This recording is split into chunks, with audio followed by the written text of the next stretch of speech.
আবহাওয়ার খবর জানতে চলে যাচ্ছি সহকর্মী ফারিহা সাজরিনের কাছে। ফারিহা, আজকের আবহাওয়া নিয়ে আপনার কাছে কি তথ্য আছে আমাদের বিস্তারিত জানান।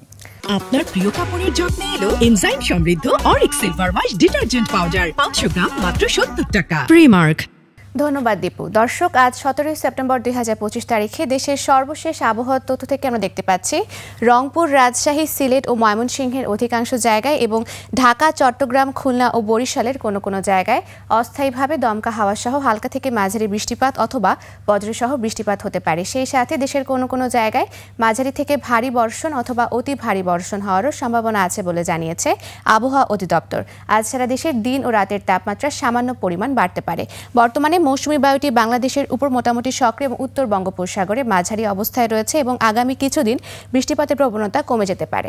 বর্তমানে বিশেষ কিছু অঞ্চলের তাপমাত্রা যদি আমরা দেখে থাকি তাহলে সিলেটে রয়েছে 26 ডিগ্রি সেলসিয়াস, ঢাকা, কুমিল্লা, খুলনা ও বরিশালে রয়েছে 29 ডিগ্রি সেলসিয়াস, রংপুরে রয়েছে 25 ডিগ্রি সেলসিয়াস। গতকাল সর্বনিম্ন তাপমাত্রা রেকর্ড করা হয়েছে সিলেটে, যা 23.8 ডিগ্রি সেলসিয়াস এবং সর্বোচ্চ তাপমাত্রা খুলনার চুয়াডাঙ্গাতে যা 33 ডিগ্রি সেলসিয়াস। গত 24 ঘন্টায় ঢাকার সর্বোচ্চ তাপমাত্রা ছিল 30.5 ডিগ্রি সেলসিয়াস এবং সর্বনিম্ন তাপমাত্রা 24.8 ডিগ্রি সেলসিয়াস। আজ ঢাকার আকাশ আংশিক মেঘলা থাকতে পারে এবং আজ সূর্যাস্ত হবে সন্ধ্যা 6:01।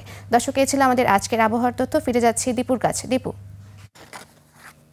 ফারিহা সাজরিন, আপনাকে ধন্যবাদ।